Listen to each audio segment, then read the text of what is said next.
Stop these 8 ugly habits before you completely ruin your old age. Have you ever wondered why some people seem to age like fine wine, effortlessly drawing everyone in, while others quietly find themselves sitting alone, wondering why the phone does not ring as often?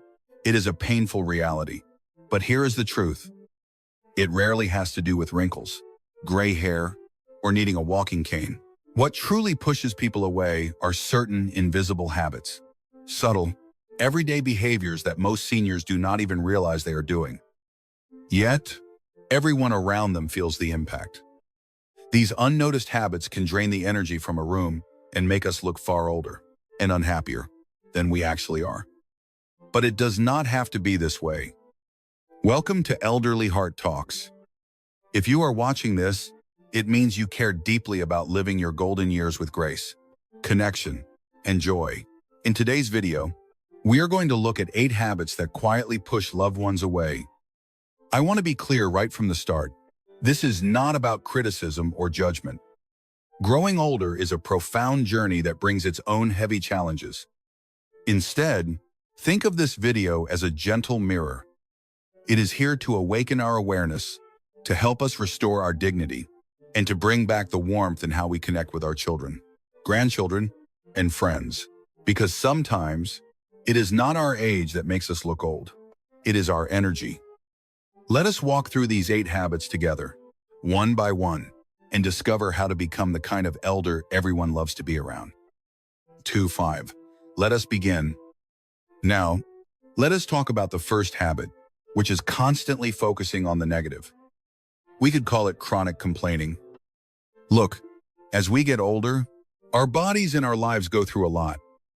Things ache that did not used to ache. The world changes faster than we might like, and everyday tasks are just not as easy as they were. It is completely natural to feel frustrated, and you have every right to talk about what is bothering you. But here is the hard truth. When complaining becomes your default mode, it creates a very heavy atmosphere. You might start to notice that your grown children are always in a rush to end the phone call, or that visits from friends are suddenly much shorter. They do not pull away because they do not care about you. They distance themselves because constant negativity is simply exhausting to be around. People are naturally drawn to warm and peaceful energy. When every conversation is about how terrible the news is, how high the prices are, or how bad your joints feel, it quietly drains the room. You do not need a big, dramatic change to fix this. Just try what we can call the 1-for-1 rule. It is very practical. For every negative thing you share, make yourself share one good thing right after. If you need to complain that your back is hurting this morning, that is fine. But follow it up by saying you are glad the sun is out, or that your coffee tastes really good today. You do not have to pretend everything is perfect. You just need to balance the scale. That small shift keeps the conversation light and makes people genuinely want to sit and talk with you longer. Moving on to the second habit, which is turning every conversation into a medical bulletin, or making your illness your entire identity. When you are going to doctor appointments every week, keeping track of different medications, and dealing with new aches, it is completely normal that your health is constantly on your mind. It takes up a huge part of your daily routine, so naturally, it is what you want to talk about. But here is what happens when your physical condition takes over every conversation. Your loved ones, especially your adult children, start to feel incredibly anxious and completely helpless. When every single phone call is just a long list of what hurts, or what the doctor said this time, those calls stop feeling like a warm connection. They start to feel heavy. Your family loves you deeply, but they cannot fix your pain. Hearing about it constantly makes them worry, and eventually, they might start calling less just because it is emotionally exhausting to always focus on sickness. You absolutely do not have to hide how you are feeling. But try this very practical approach. Give them a quick, 1-minute update on your health. Tell them exactly what is going on, and then intentionally change the subject. Ask them directly, "Now, tell me what is new in your world." Ask about their work, their kids, or their weekend plans. Remind them, and remind yourself, that you are still a person with interests and curiosity, and that your life is about much more than just a doctor office waiting room. Let us move on to the third habit, which is neglecting your personal appearance. Some might call it becoming the invisible elder. As you get older, comfort naturally becomes your main priority. If you are spending most of your days at home, you might ask yourself, why should I dress up when I have nowhere to go and nobody to see? It is very easy to fall into the habit of wearing the same loose clothes for days, skipping a shave, or ignoring your grooming routine. It feels easier, and it makes sense in the moment. But here is the direct reality of that choice. When you stop caring about how you look, you send a silent but very clear message to everyone around you. And more importantly, to yourself. It looks like you have simply given up on living. When your children or friends see you looking unkempt, they immediately start to worry. They might quietly wonder if you are deeply depressed, or if your mind is slipping. It completely changes how people interact with you. They stop seeing the sharp, experienced person you are and start treating you like someone who is fading away. The fix for this is not about wearing expensive clothes or trying to look 30 years younger. It is purely about self-respect. Try to do this every single day. Wake up, take care of your hygiene, and get dressed every morning as if you are expecting a beloved guest to drop by for a cup of tea. Put on clean clothes that make you feel good. Doing this completely changes your internal posture. You will notice that you stand a little taller. Your mood improves, and you silently tell the world and yourself that you still value your place in it. If you are finding value in this conversation, please type number 3 in the comments below. And do not forget to subscribe to Elderly Heart Talks for more gentle wisdom.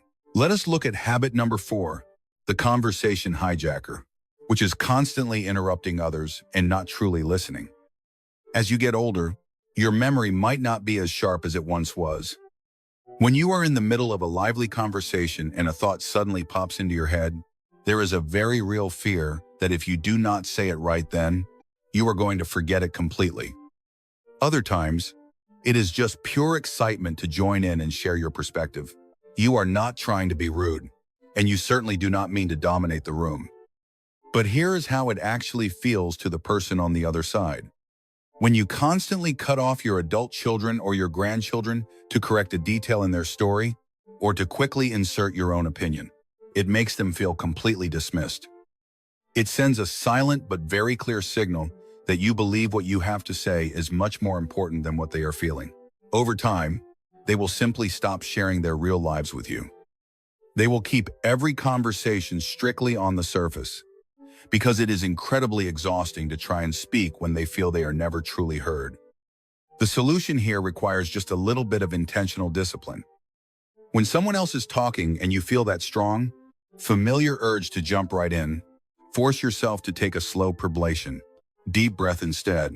Wait for them to finish, and let there be 2 full seconds of silence before you reply. That tiny pause changes the entire dynamic of the conversation. It shows profound respect. It makes the younger generation feel valued, and it guarantees that they will actually want to open up and talk to you again. Now, let us talk about the 5th habit. This is a tough one for many parents. We can call it crossing boundaries, which usually means giving unsolicited advice to your adult children. Look, you have decades of life experience behind you. When you watch your grown children managing their finances, navigating their marriages, or raising their own toddlers, your first instinct is naturally to step right in. You see them doing things differently, and you just want to save them from making the same painful mistakes you might have made. It is completely understandable, and it comes from a place of deep love and protection. But you have to realize how this is actually received on the other end. When you constantly offer suggestions on how they should keep their house, spend their money, or discipline their kids, it does not feel like helpful guidance to them. It feels like non-stop criticism. It makes your adult children feel like you do not respect them as capable adults, and that you simply do not trust them to manage their own lives. This builds a silent wall of resentment. Over time, they will just stop sharing their daily struggles or big decisions with you, purely to avoid another lecture. The fix for this is very simple, but it takes practice. You need to wait to be asked. You have to let them make their own choices. If you are watching a situation unfold, and you strongly feel that you have a piece of wisdom that could truly help. Ask for permission before you give it. You can just say, I have a thought on that. Would you like to hear it? And if they say no, you must let it go gracefully. Trust that you raised them well enough to figure things out, even if they do it their own way. Let us move on to the sixth habit, which is refusing to adapt to new things. We can call this being a tech resistor. The world is moving incredibly fast today. Every time you turn around, there is a new phone, a new app, or a completely new way to do something simple, like paying a bill or watching a television show. It is completely understandable to feel overwhelmed and deeply frustrated by all of it. Sometimes it just feels so much easier to throw your hands up, step back, and say, I am simply too old for this. But here is the direct consequence of making that choice. When you refuse to learn, you are not just saying no to a piece of plastic or a bright screen. You are actively disconnecting yourself from how the modern world communicates. More importantly, you are disconnecting from your own family. If your grandchildren live out of town and the main way they share their lives is through video calls or photo sharing applications, refusing to learn those basic tools means you literally miss out on seeing them grow up. You end up creating an unnecessary wall between yourself and the people you love the most. You absolutely do not need to become a computer expert. You just need to change your approach from fear to curiosity. Pick just one simple thing to learn, like how to answer a video call or how to send a text message with a picture. Ask your grandchild or a younger family member to sit down and teach you that one specific app. Do not look at it as a frustrating chore. Look at it as a wonderful bonding activity. When you make the effort to learn their world, it shows them that you care enough to bridge the gap. Which of these habits have you noticed in yourself or others? Let me know in the comments below. Let us keep exploring. Let us move on to the seventh habit, which is building a wisdom wall, or having a know-it-all attitude. You have lived through decades of history. You have survived incredibly difficult times, navigated complex relationships, and learned countless lessons the hard way. Because you have seen so much, it is completely natural to feel like you already have the answers. When a younger person brings up a problem or a new idea, your first instinct is to step in because you have been there before. But here is the problem with relying too heavily on your past. When you respond to every situation with "I know," or when you start every single piece of advice with "well, back in my day," you instantly shut down the conversation. You are no longer exchanging ideas. You are delivering a lecture. When your adult children or grandchildren come to you, they are usually looking for a safe space to process their own thoughts. They want to be heard. If every conversation becomes a lesson about how you did things better or differently, they will feel dismissed. Eventually, they will simply stop asking for your advice because nobody enjoys feeling like their current perspective does not matter. The most powerful thing you can do is to remain curious. True wisdom does not mean you stop listening. The next time a younger family member shares an opinion or a struggle, stop yourself from saying, "I know." Instead, try looking at them and saying, "That is really interesting. Tell me more about how you see it." That response is magnetic. It shows profound respect. It builds an immediate connection. And it proves that your mind is still open and growing. Finally, let us talk about the eighth habit. We can call this being the grievance keeper, or holding on to past grudges. By the time you reach this stage in life, you have accumulated a lot of history. We all carry deep scars. You have likely faced real betrayals, deep disappointments, and very unfair things that happened decades ago. It is completely human to feel hurt, and the wounds you experienced were very real. Nobody is denying that you were wronged. But here is the tragic truth about holding on to that pain. Bitterness ages a person much faster than time ever could. When you constantly bring up a family argument from 20 years ago at every holiday dinner, or when you refuse to let go of an ancient disagreement, you guarantee that the atmosphere will always be tense. You end up trapping yourself in a painful past. While everyone else around you is just trying to live happily in the present, it makes your presence feel heavy and resentful. And over time, your family members will naturally pull away just to protect their own peace. The hardest but most beautiful thing you can do right now is to actively choose peace over the need to be right. Forgiveness is not about saying what happened was okay, and it is not even for the other person. It is the absolute gift of lightness that you give to your own heart. When you finally let go of that heavy baggage, you physically soften. You smile more easily, and you create the emotional space for new, joyful memories with the people who are sitting right in front of you today. We have walked through all 8 of these habits today, and as we come to the end of our conversation, I want to share a very uplifting thought with you. Getting older is not about losing who you were, and it is certainly not about fading into the background. It is about finally having the freedom to become the most peaceful, welcoming version of yourself. Think about it this way. When you consciously decide to let go of the need to complain, the urge to always be right, or the heavy weight of old grudges, something truly beautiful happens physically.